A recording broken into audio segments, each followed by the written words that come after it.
All right, y'all, the Spigen WeatherBloc mud flaps for the Model Y.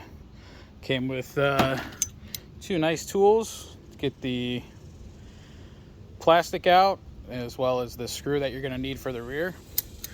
I've already installed them, so I kind of show you how they look here. This is the carbon edition on the rear here. To install, very simple. There's two plastic tabs that you pull out with that tool that they gave you. Replace it with the tabs that came in the pack.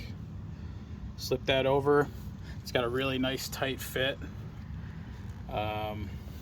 Doesn't stick out too much in the back here. On the front, I like the reason I went with these is because on the front they're a bit more low profile than the majority of the other mud flaps that I saw on the market. So, but again, there's a little bit of a gap here at the top, but not too bad. Pretty unnoticeable in the front. In the back, here's kind of the profile of the back there.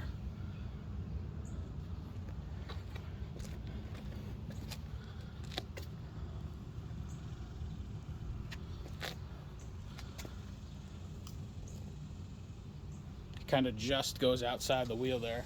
In the front,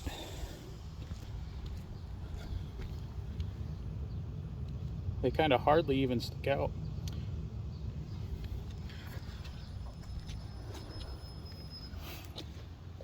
Super easy install.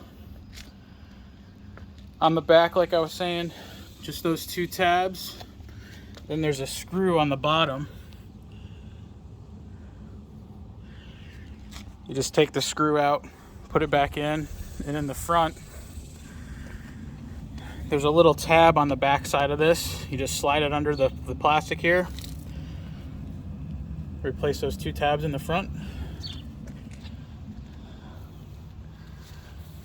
I think it came out pretty good.